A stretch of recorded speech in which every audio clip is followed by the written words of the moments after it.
Karena hidayah itu mutlak milik Allah dan Allah hanya memberikan kepada siapa, Pak? Kepada siapa, Ibu? Kepada siapa yang dikehendakinya. Karenanya alangkah beruntungnya kita. Sebab kita dipilih oleh Allah untuk menikmati hidayah Islam ini. Karenanya jaga, rawat, pelihara, pertahankan nikmat Islam yang telah Allah Subhanahu wa taala berikan kepada kita. Sampai kapan kita mesti bertahan, Pak? Sampai kapan, Ibu?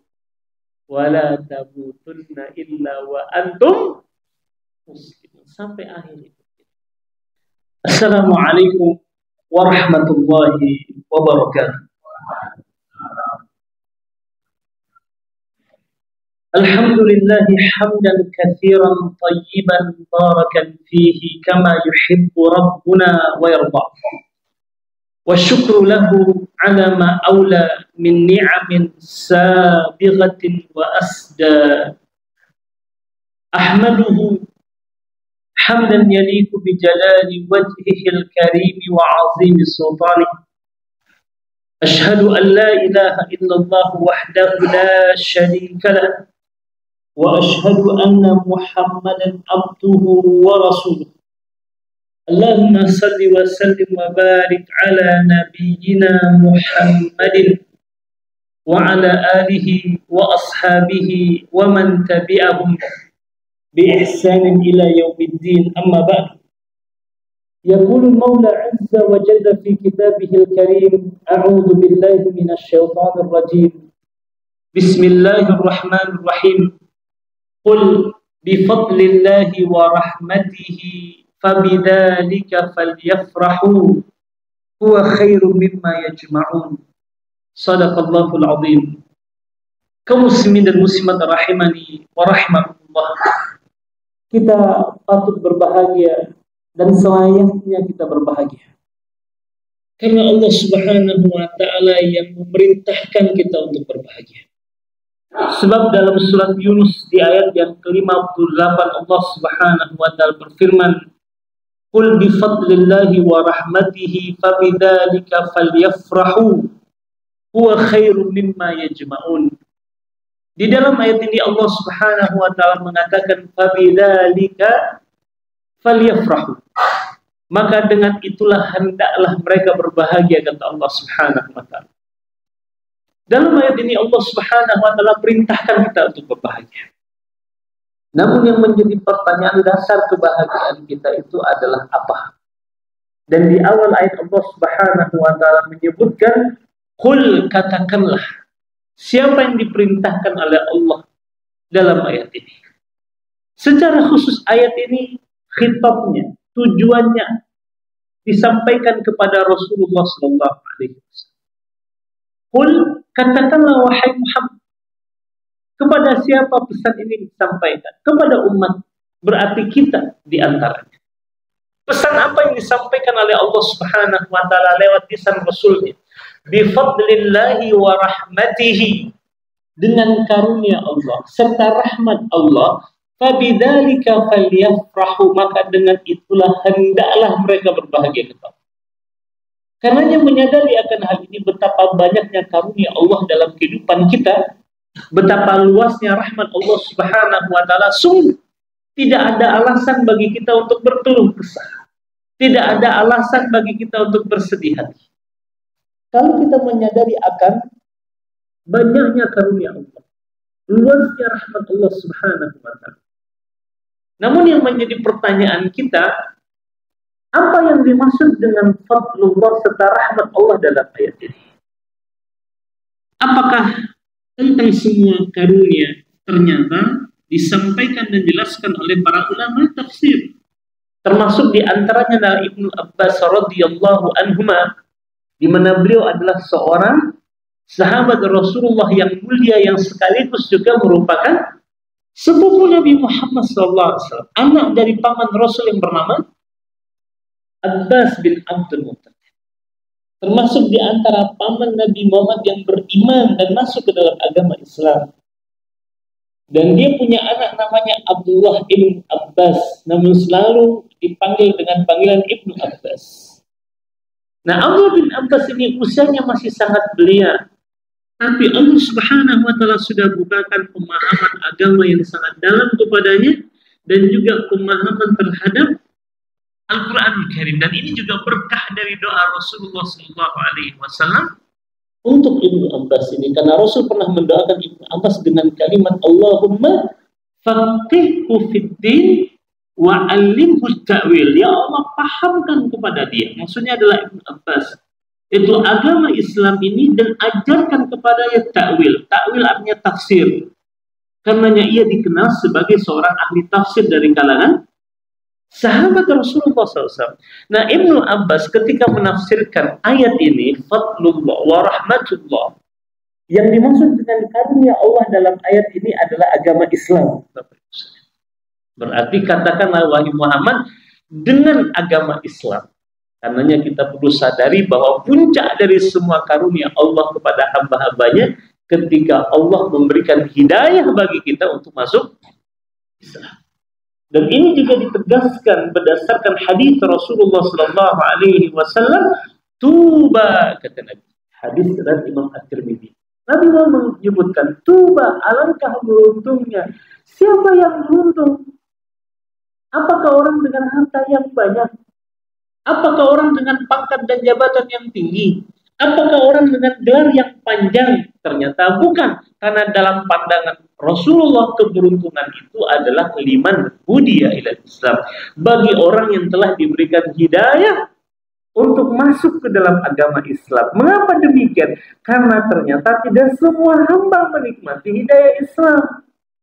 Hanya hamba yang terpilih.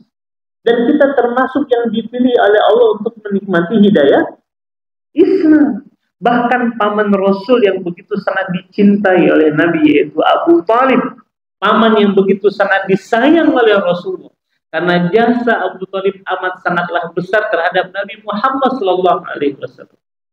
Betapa tidak sejak usia Rasul 8 tahun, sepeninggal kakeknya yang bernama Abdul Muttalib, pengasuhan Rasul beralih kepada paman yang bernama Abu Talib. Sejak itulah Rasul dibesarkan, dibela, dijaga, dilindungi, dididik.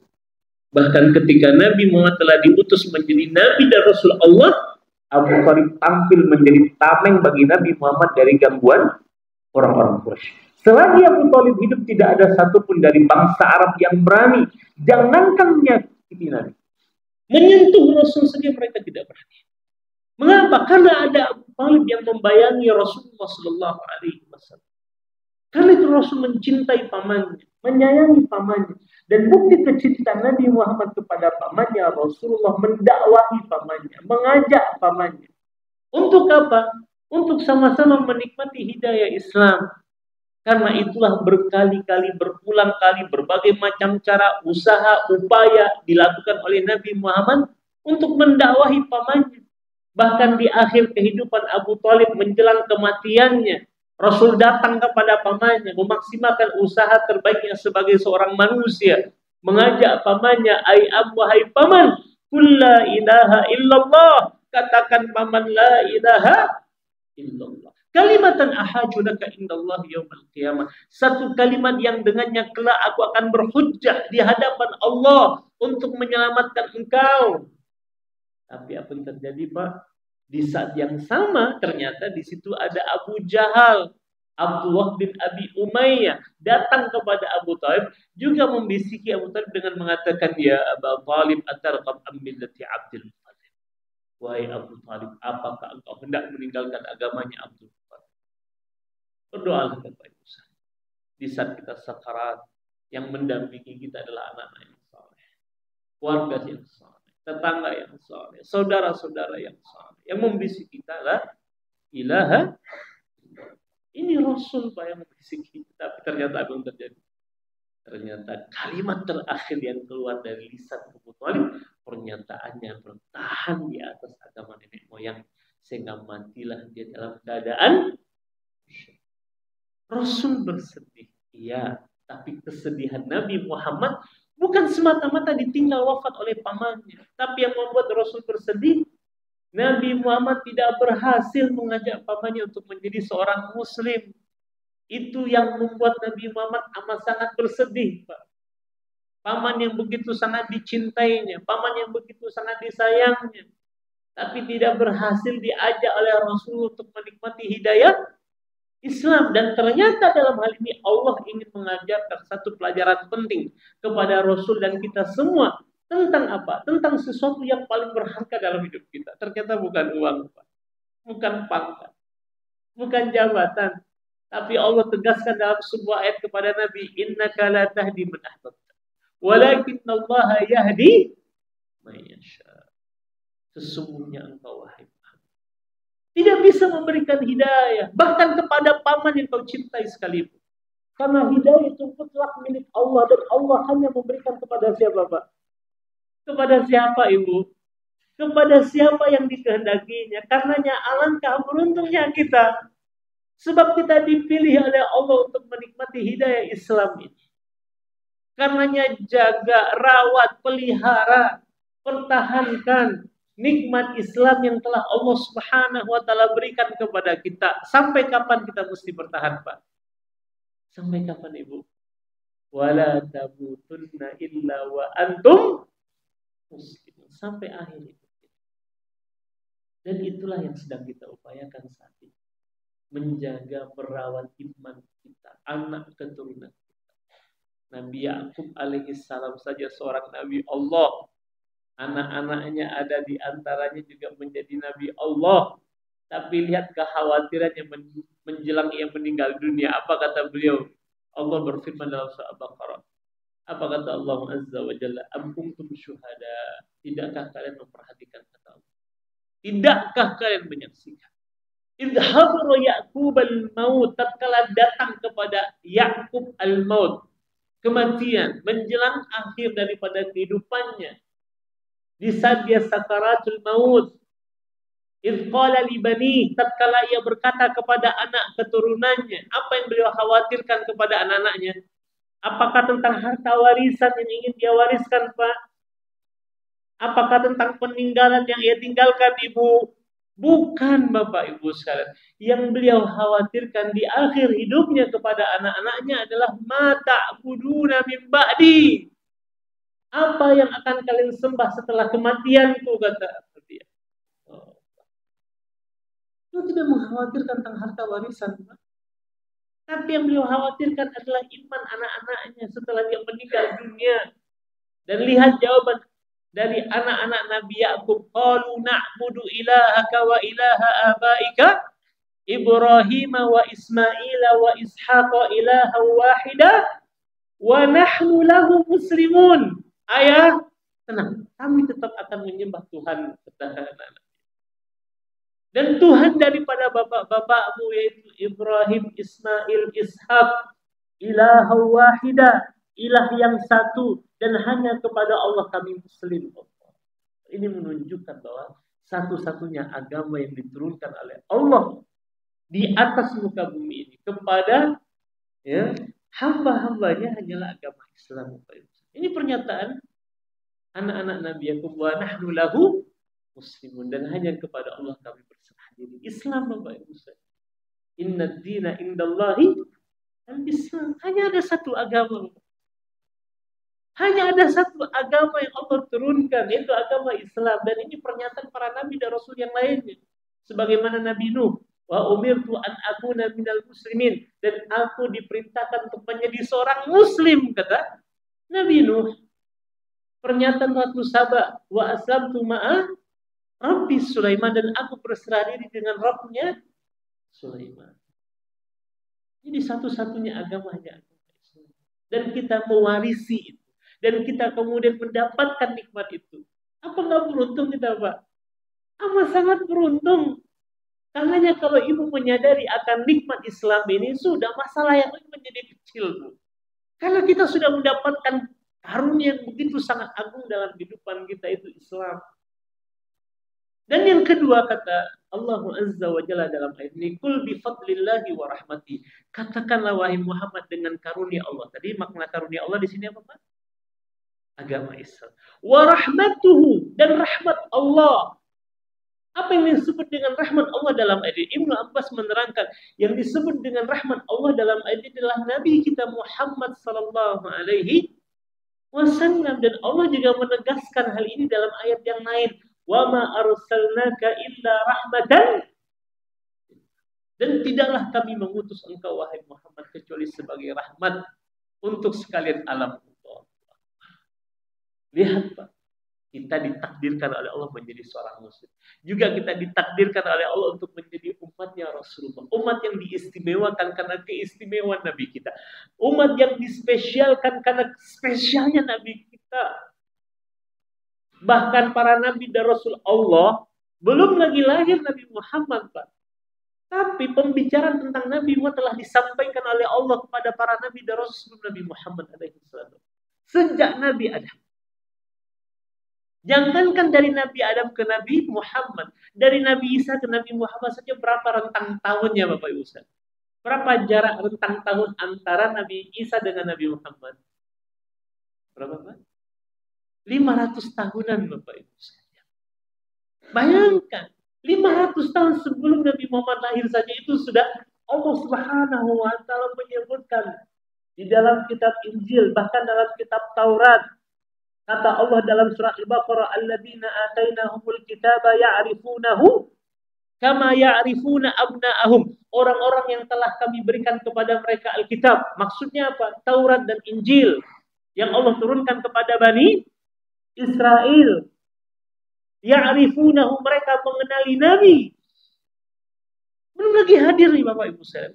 Belum lagi muncul, belum lagi diutus, tapi berita tentang Nabi Muhammad sudah Allah Azza wa Jalla sebutkan dalam kitab-kitab sebelum Al-Qur'anul Karim.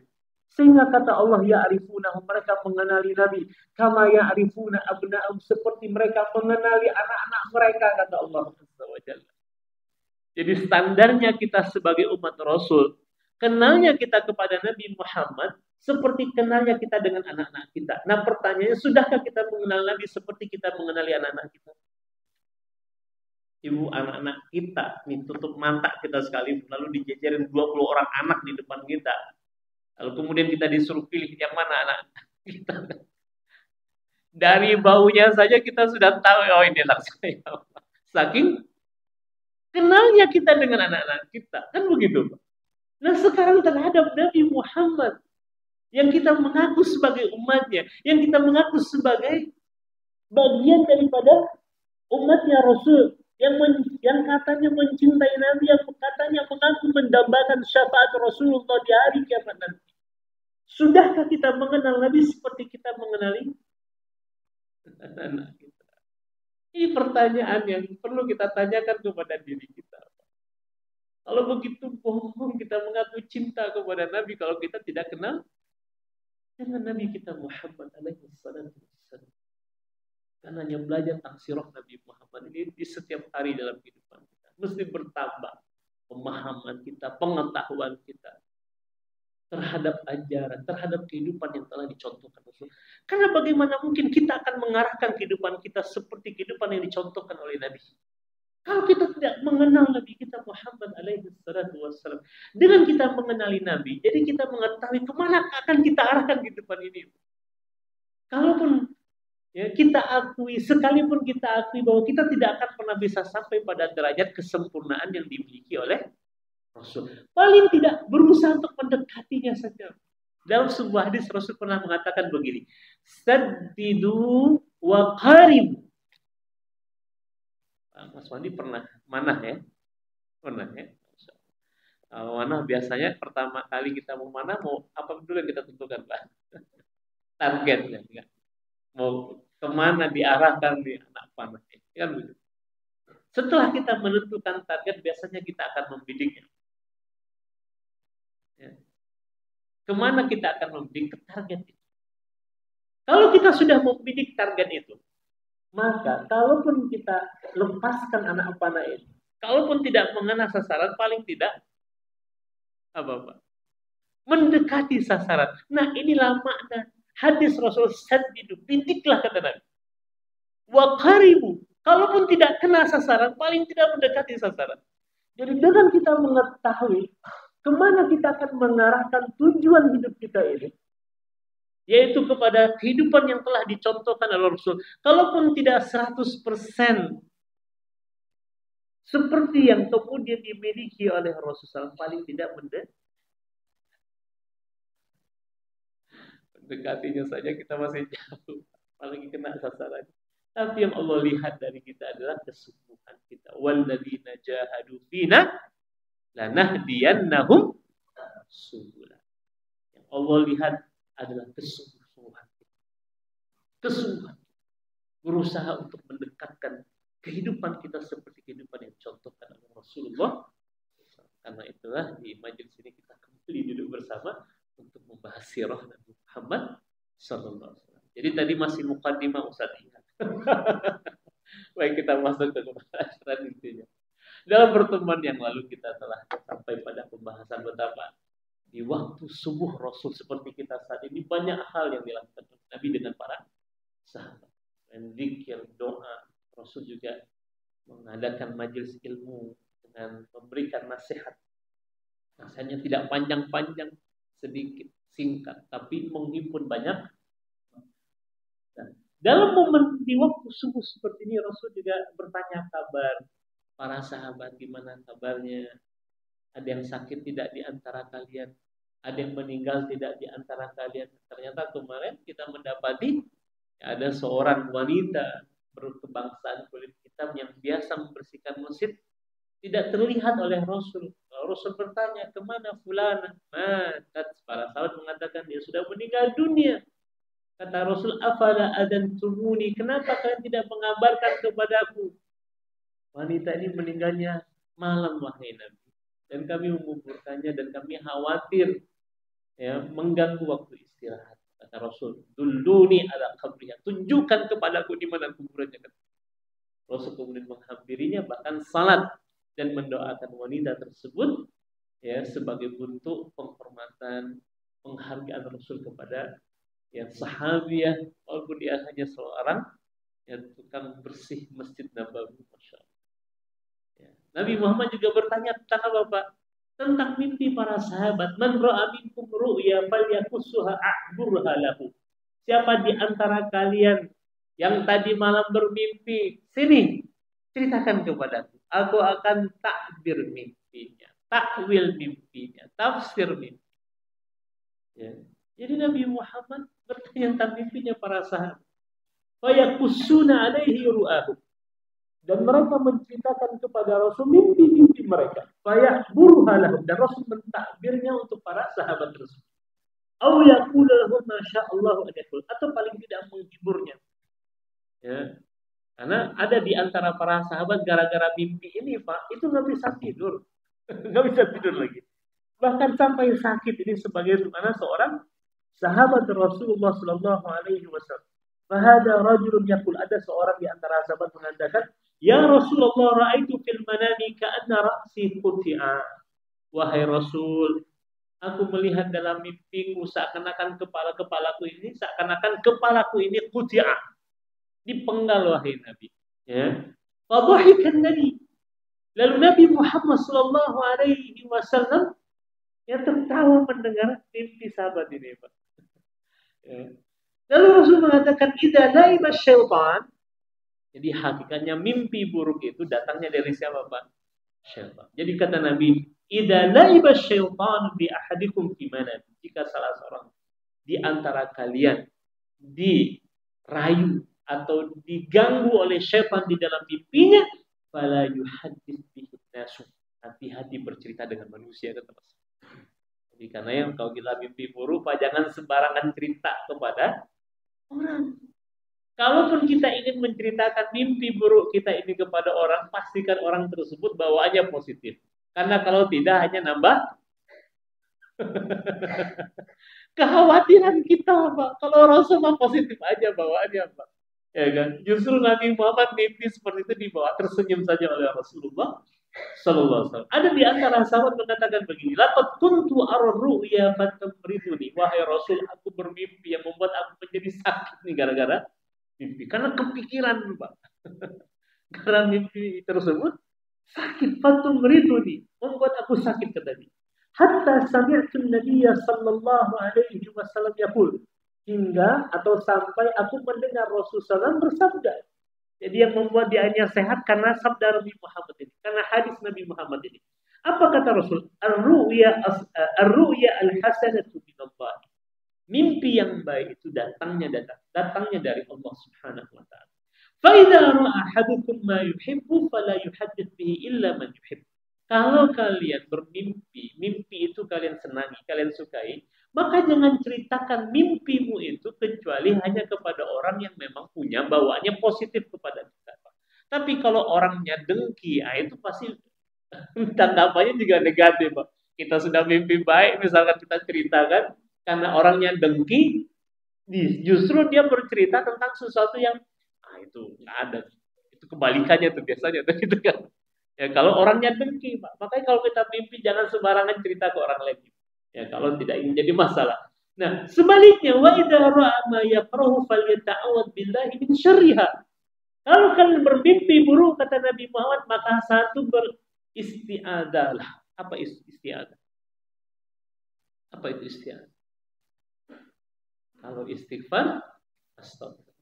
Kalau istirja, inna lillahi wa inna ilaihi raji'un. Kalau isti'adzah, a'udzu billahi minasyaitonir rajim. Itu istilahnya isti'adzah.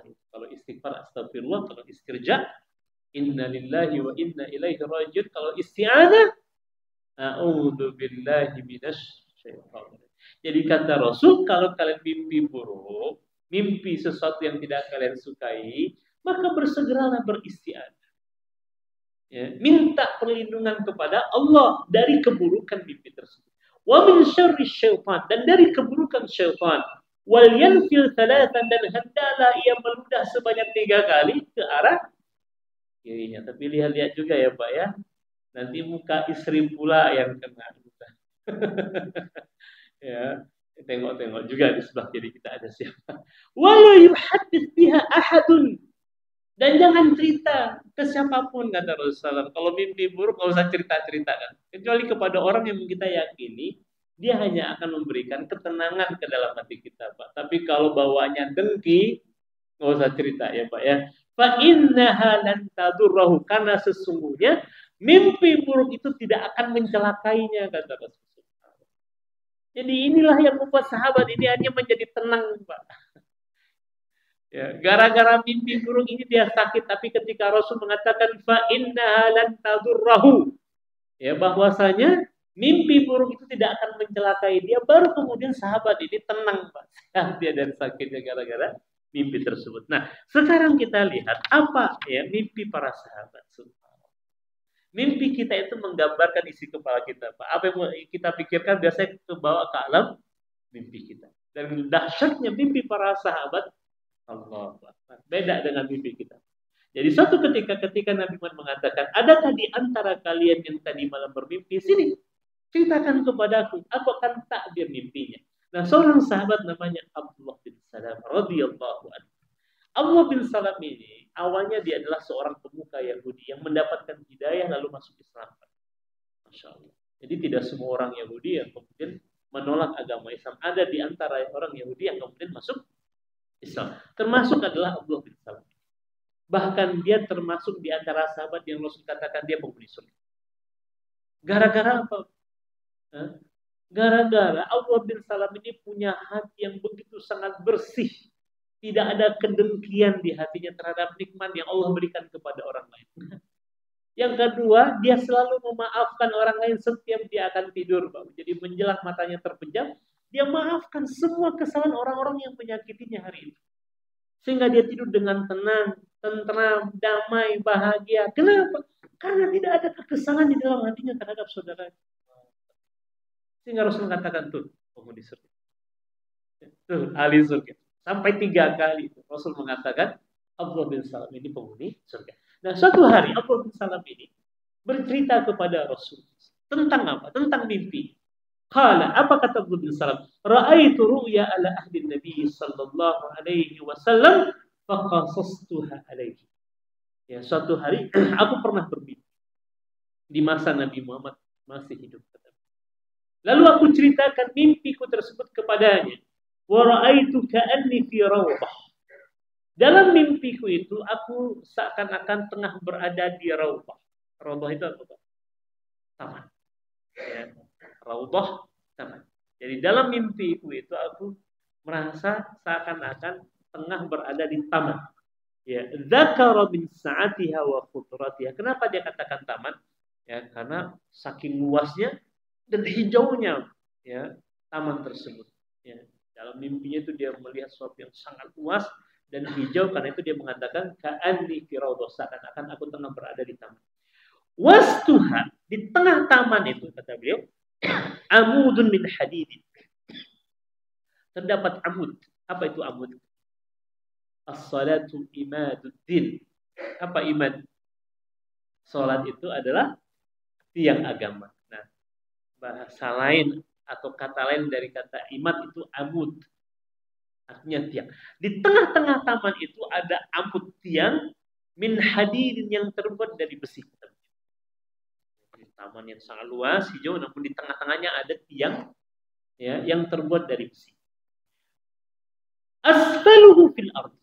Bagian bawah dari tiang itu tertancap ke dalam tanah. Sedangkan wa'a'lahu fis sama, bagian yang paling tingginya sampai menjunjung tinggi ke langit. Bagian bawah menghujam ke bumi, bagian atasnya menjunjung sampai ke langit. Fi'a'lahu urwatun. Di bagian yang paling tinggi itu terdapat urwah. Apa itu urwah? Urwatul wufqa. Apa artinya urwah? Urwah itu adalah ikatan atau tali. Urwatul wufqa, ikatan yang sangat kuat sekali. Ya. Di bagian paling tinggi dari tiang itu terdapat tali atau ikatan yang begitu sangat kuat sekali. Ya. Urwah. Kemudian faqilali, lalu ada yang mengatakan kepadaku, irqa, naiklah. Kultu, lalu kata Abu bin Sa'ad dalam mimpinya nih Pak, la astati, saya tidak bisa naik. Ya. Fa'atani wasifun farafa'at thiyabi min khalfi. Lalu datanglah ia kepadaku, lalu dia mengangkat pakaianku ya dari arah belakangku, faraqitu. Lalu aku pun naik karena diangkat tadi ya, bajunya diangkat, ditarik dari belakang, lalu kemudian dia naik ya. Kemudian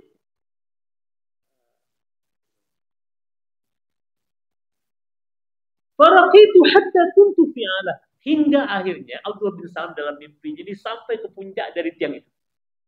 Ya, sampai ke puncak dari tiang tersebut ya. Kemudian fa'akhadtu bil urwah, lalu aku mengambil tali tadi, ikatan tadi yang berada di puncak dari tiang tadi.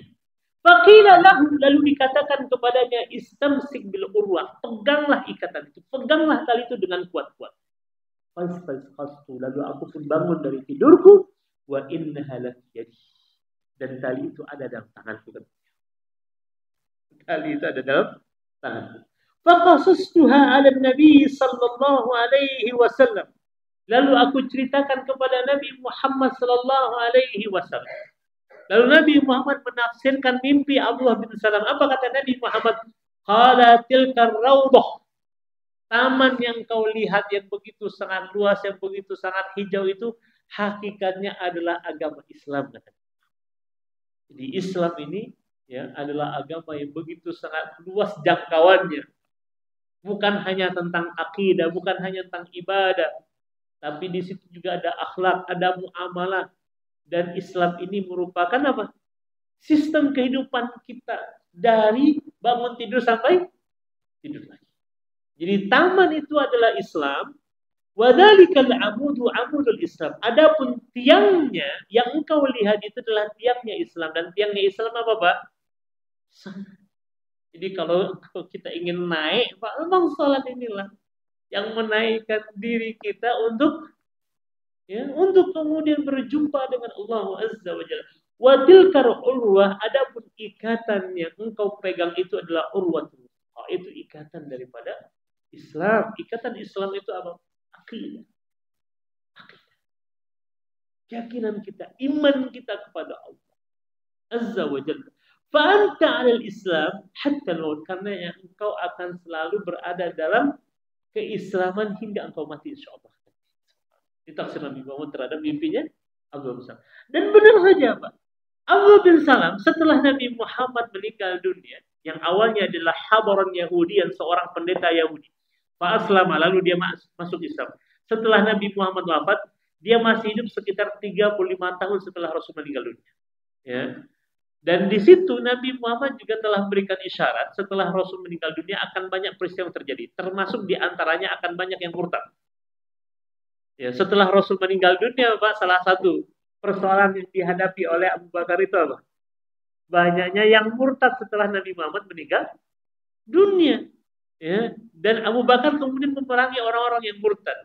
Dan Abdullah bin Salam termasuk yang istiqamah di atas agama Islam sampai dia mati sebagaimana yang telah diberitakan oleh Rasul kepadanya. Ini takdir mimpi Rasul terhadap mimpinya siapa tadi Pak? Abdullah bin Salam. Jadi kita melihat bahwasanya para sahabat, mimpi mereka itu tentang apa yang dalam pikiran mereka. Disebutkan di sini. Tapi itu bihammihimul akbar wa qadiyatuhumul ula. Jadi isi kepala mereka itu adalah tentang agama mereka, nabi mereka, dan mereka berusaha hidup dalam kesungguhan untuk mempertahankan agama. Sehingga kemudian mimpi mereka itu ya Allah, sesuatu yang berkaitan dengan agama, tentang nabi mereka. Dan ini bukti mimpinya seorang sahabat yang bernama Abdullah. Karena kalau kita mimpi, kira-kira mimpi kita apa? Itulah gambaran yang kemudian kita pikirkan sehari-hari. Nah, pernah di lain kesempatan Nabi Muhammad SAW juga menceritakan mimpinya kepada para sahabat. Jadi dalam satu kesempatan Nabi Muhammad SAW menceritakan juga mimpinya. Apa kata Nabi Muhammad? Jadi satu hari Rasul bertanyakan, adakah di antara kalian yang mimpi sini? Ceritakan kepada. Lalu para sahabat mengatakan tidak ada wahai Nabi. Lalu Rasul cerita sendiri, lakin diraitul laila rajulaini atayani fa akhadha bi yadi fa akhrajani ila al-ardil muqaddasah. Ya. Jadi kata Nabi Muhammad, aku bermimpi. Tadi malam aku didatangi oleh dua orang yang menggenggam tangan, mengeluarkanku lalu kemudian membawaku ke tanah yang disucikan. Dan Nabi Muhammad kemudian menceritakan banyak hal setelah itu. Tapi pada akhirnya Bapak Ibu rahmati Allah Azza wa Jalla, ini menunjukkan bahwasanya pada saat nanti, pada suatu saat nanti Rasul akan Allah bebaskan kembali tanah Mekah kepada Rasulullah SAW. Jadi Nabi Muhammad juga cerita tentang mimpi. Tapi tadi kalau mimpinya buruk, kata Nabi Muhammad, kalau sakit. Kalau bercerita pastikan orangnya terpercaya. Nggak boleh sembarangan cerita. Nah, di waktu pagi itu juga Nabi Muhammad SAW ya mendengar celotehan para sahabat, mendengar obrolan ringan para sahabat. Jadi banyak hal yang dilakukan Rasul dengan para sahabatnya. Bahkan Rasul ikut mendengarkan ya omongan recehnya para sahabat. Sebagaimana dalam pertemuan yang lalu saya sudah menceritakan. Jadi di antara obrolan para sahabat mereka mengenang masa-masa jahiliyah mereka. Ya, untuk mereka tertawakan gitu, alangkah bodohnya diriku dulu kata mereka. Salah satunya kan ada seorang sahabat mengatakan begini, mana fa'a ahadan sanamuhu mithla mana. Saya yakin tidak ada seorang pun di antara kalian yang berhalanya lebih bermanfaat dibandingkan dengan berhalaku. Dia banggakan berhalanya.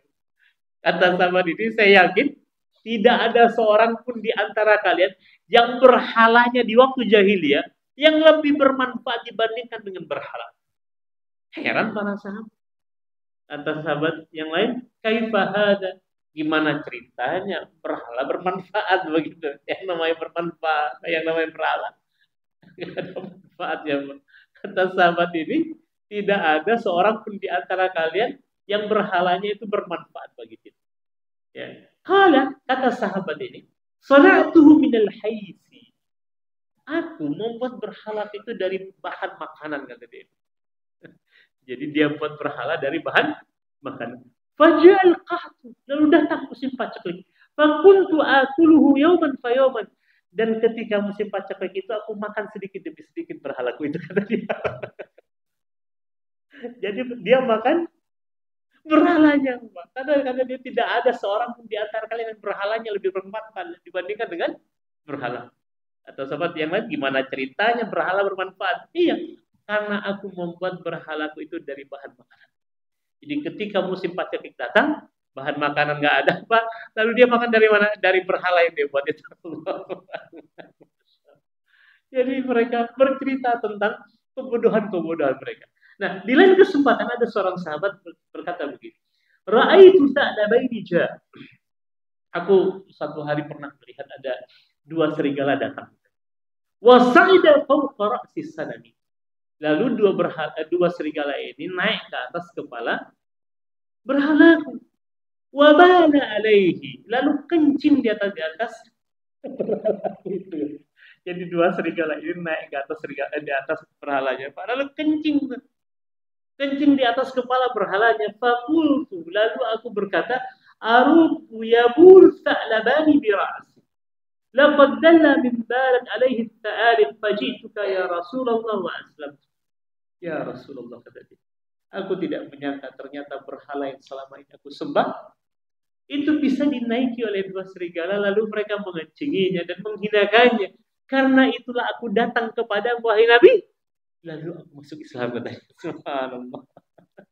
Jadi mereka mengingat memori kejahilian mereka, Pak, untuk menertawakan dan mensyukuri nikmat Islam yang Allah Subhanahu wa taala berikan kepada mereka. Jadi alangkah bodohnya saya ini. Bagaimana mungkin saya menyembah sesuatu yang bahkan untuk menjaga dirinya saja tidak? Bagaimana mungkin aku menyembah sesuatu yang bahkan kemudian serigala menghinakannya, Masya Allah. Ya. Walam yakun sallallahu alaihi wasallam yaqumu min sallahu alladhi yusalli bihi subha hatta tatluba syamsu hasana. Dan Rasul tidak akan meninggalkan tempat salatnya sampai terbit matahari hasana, ya, waktu syuruk, waktu syuruk. Dan itu harian Nabi Muhammad seperti itu. Ya, bukan hanya di waktu subuh Sabtu saja, Pak. Setiap hari itu. Jadi Rasul tidak akan keluar dari tempat sholatnya kecuali setelah waktu isyraq. Nabi Muhammad sholat sunnah dan kemudian fa'idha tala asy-syamsu sati'a qama Rasul ila hujari nisa'i. Kalau sudah sholat, Rasul keluar dari masjid lalu menghampiri setiap kamar, setiap rumah para istrinya. Walaupun misalnya Rasul bermalam di rumah salah satu istrinya, tapi setiap pagi Rasul akan menghampiri dan mendatangi rumah istrinya. Itu saat subuh. Ya, dan rumah Rasul kan samping masjid tuh. Jadi mudah saja bagi Rasul untuk mendatangi para istrinya. Dalam rangka apa Rasul mendatangi istrinya, Bapak Ibu sekalian? Untuk menanyakan kabar, gimana Aisyah, sehat. Tadi salat subuh tepat waktu kan? Sudah zikir dan doa kan? Gimana makan hari ini cukup? Nah, Rasul pastikan kan? Setiap istri datang. Bentuk perhatian Nabi kepada para istrinya. Walaupun Rasul tidak bermalam di rumah Aisyah, Rasul tetap akan mendatangi setiap istrinya. Ya, menanyakan kabar mereka. Ya. Dan tidak lama-lama. Dan dalam satu gambaran visualisasi itu, rumah Nabi Muhammad itu ada selasar di bagian belakang yang menghubungkan satu rumah dengan rumah yang lainnya. Jadi Rasul kadang untuk pindah dari satu rumah ke rumah yang lain itu dari selasar bagian belakang rumah Rasul. Rumah Rasul seperti rumah petak, Bapak Ibu saya. Satu petaknya tidak lebih dari 4 kali 5 meter. Ya. Lalu di belakangnya itu ada selasar yang menghubungkan satu rumah dengan rumah yang lainnya. Ada koridor, ya, ada gang, ada apa lagi? Ya, koridor yang menghubungkan satu. Jadi kata Rasul ketuk pintu aja. Masuk, tanya kabar gimana? Ya sudah. Salat tadi kan sudah. Begitulah perhatian Nabi kepada para istrinya. Nah, kemudian kaum muslimin dan muslimat, faida kharaja minal masjid, kalau Rasul keluar dari masjid, Rasul tidak akan pernah lupa untuk berdoa. Doanya apa, Ibu?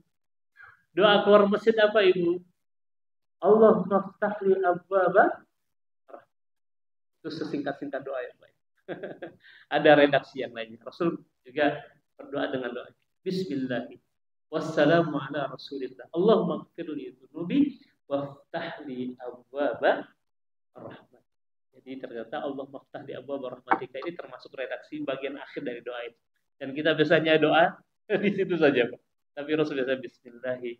Wassalamu ala Rasulillah. Allahumma ighfirli dzunubi waftahli abwaba rahmatika. Rasul tidak akan pernah lupa untuk doa itu. Walam takun asyamsu tasyruqu alaihi wa hum niyam. Nah, ini Pak menjadi catatan bagi kita umat Rasul. Nabi Muhammad Sallallahu Alaihi Wasallam dan keluarganya tidak ada cerita tidur setelah sholat subuh. Nggak ada istilah tidur setelah sholat. Jadi kalau kita tidur saat subuh, kira-kira sunnahnya siapa yang kita ikuti? Ya, Rasul dan keluarganya itu tidak ada cerita tidur setelah sholat subuh. Tapi kalau ketiduran gimana Ustaz? Kalau ketiduran gimana? Ya rezeki ya Pak.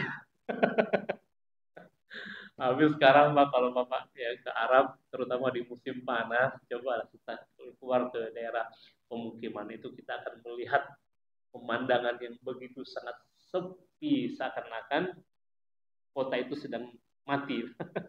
Rata-rata pada tidur setelah sholat. Tuh, entah sunnah siapa yang diikuti. Yang jelas Rasul, walam takun asyamsu tasyruq alaihim. Tidak ada cerita tidur setelah sholat. Wa inna ma kana ma ba'da al-fajr waqtu istisna' al-hayah wa tulki sahwat al-kauni bi hayawan wa nashad. Justru sebaliknya, di waktu pagi ini Pak, di waktu subuh ini, waktu di mana badan kita sedang segar-segarnya. Ya. Badan di mana saatnya kita siap untuk beraktivitas. Siap untuk kemudian bekerja. Siap untuk kemudian menunaikan amanah. Menunaikan kewajiban kita. Bukan untuk tidur Bapak. Walaupun itu di akhir pekan. Istilah akhir pekan kan kita saja. Wa kanat hadhihi tabiatu hayatun Nabi, dan inilah kebiasaan Nabi dan para sahabatnya. Wa hiya hal mujtama' dan mesti menjadi kebiasaan umum bagi kaum muslimin Bapak Ibu. Fa ba'da al-fajr yabda min lahu man lahu amal bi amali. Saat subuh itu siap-siap untuk bekerja. Yang punya pekerjaan, ya, yang punya waktu luang, ya maka perbanyak zikir dan doa kepada Allah. Ya sebagaimana Aisyah radhiyallahu anha juga menyebutkan kalaupun tidur, kata Aisyah, itu setelah salat duha, setelah waktu duha. Ya, kalaupun tidur setelah waktu duha. Tapi yang jelas setelah salat subuh tidak ada istilah tidur. Dan ini juga pernah terjadi kepada seorang sahabat namanya Abdullah bin Mas'ud. Di suatu ketika seorang sahabat namanya Abi Wa'il, kata dia, kami pernah mendatangi Abdullah bin Mas'ud. Ya, di satu hari setelah sholat subuh. Fasalimna bil bab, lalu kami mengucapkan salam di rumah Abdullah bin Mas'ud. Ya, di depan rumahnya Abdullah bin Mas'ud. Fa'adina lana, lalu diizinkan kami untuk masuk. Tapi lama para sahabat itu berdiri di depan rumahnya Abdullah bin Mas'ud. Sehingga keluarlah itu pembantunya Abdullah bin Mas'ud. Ala tadkhulun. Ya, kalian nggak mau masuk ya, gitu pembantunya. Lalu akhirnya kami pun masuk ke dalam rumah Abdullah bin Mas'ud. Bahwa huwa jalisun yusabbi, ternyata Abdullah bin Mas'ud tengah duduk sedang bertasbih, berzikir kepada Allah Subhanahu wa taala. Faqala, lalu apa kata Abdullah bin Mas'ud? Ma manakum an tadkhulu? Apa yang menyebabkan kalian tidak masuk ke dalam rumahku? Wa qad udina lakum, misalkan sudah diizinkan untuk. Ini juga ada, Pak. Jangan sampai kita masuk ke rumah orang sebelum kita dapat izin. Sekalipun dia di dalam rumah, Pak. Kalau nggak diizinkan masuk, jangan masuk. Kata Rasul, apa yang menghalangi kalian untuk masuk ke dalam rumahku disangka sudah mendapatkan izin untuk masuk? Lalu apa kata para sahabat yang lain? La illa annana dhannana anna ba'da al-bait. Nah, kami takut saja kedatangan kami ini jangan-jangan mengganggu ya waktu istirahat kalian, atau ada di antara anggota keluarga kalian yang sedang tidur, kata sahabat ini. Qala zanantum bi ali ibni ummi abdul ghaflah. Kalian kira apakah ya keluarganya Abdullah bin Mas'ud dalam keadaan lalai? Jadi tidur setelah subuh itu adalah sebuah kelalaian bagi para sahabat, Pak. Masya. Ya.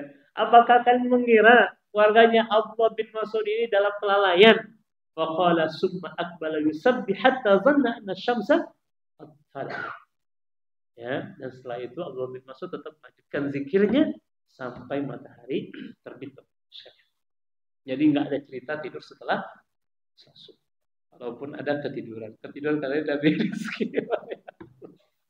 Ya, tapi nggak ada cerita Rasul dan para sahabatnya tidur setelah sholat subuh. Gimana Pak? Ya, Insya Allah bisa ya Pak ya. Insya Allah. Kita isi waktu salat subuh ini zikir doa. aktivitas yang lebih bermanfaat dibandingkan dengan tidur. Ya. Nah, kemudian kaum muslimin sedikit lagi Bapak Ustaz. Hala ya jari unturi hafalan. Ya, jadi kata Abdullah bin Mas'ud, kalau kita kan hari ini enak nih Mas, udah aja mau ada masuk udah ada alarmnya. Kata Abdullah, coba lihat keluar sudah terbit belum matahari, kata Abdullah bin Mas'ud. Kata pembantunya, belum wahai Abdullah. Nah, sampai 3 kali, baru ya sudah. Kayaknya barulah kemudian rahmati Allah, alhamdulillahilladzi aqalana yaumana hada wa lam yuhlikuna bi dzunubina. Pertanyaannya, kenapa sahabat tidak mau tidur sahur? Sini kuncinya. Di doanya Abdullah bin Mas'ud. Jadi setelah matahari terbit dia bilang apa? Alhamdulillahilladzi, bukan ahyana ya Pak ya. Setelah pengajian doanya alhamdulillahilladzi ahyana pada mamadana wa ilaihi nusyur. Kan ketiduran. Ketiduran rezeki. Bukan itu doanya Pak. Abdullah bin Mas'ud doanya apa? Alhamdulillahilladzi aqalana. Segala puji bagi Allah yang telah memberikan afiat kepada kami. Yang telah memberikan kesehatan kepada kami. Yaumana hada, di hari ini. Walam yuhlikuna bidunubina, dan segala puji juga bagi Allah Azza wa Jalla yang tidak membinasakan kami dengan dosa. Karena biasanya dulu di zaman-zaman para nabi terkhusus sebelum Nabi Muhammad, waktu azab itu sesungguhnya. Waktu pembinasaan kaum yang tidak beriman, durhaka itu sebelum matahari, dan setelah terbit, alhamdulillah masih selamat kita nih, belum dibinasakan oleh Allah karena dosa-dosa. Masya Allah. Jadi beliau khawatir ya justru datang azab di saat sedang tidur. Makanya beliau lebih memilih untuk memperbanyak zikir kepada Allah. Jangan-jangan datang azab gitu. Allah semua bermanfaat untuk sekalian. Aku lupa lihat. Astagfirullahaladzim. Subhanallah bihamdika asyhadu an la ilaha illa anta astaghfiruka wa atubu ilaik. Assalamualaikum warahmatullahi wabarakatuh.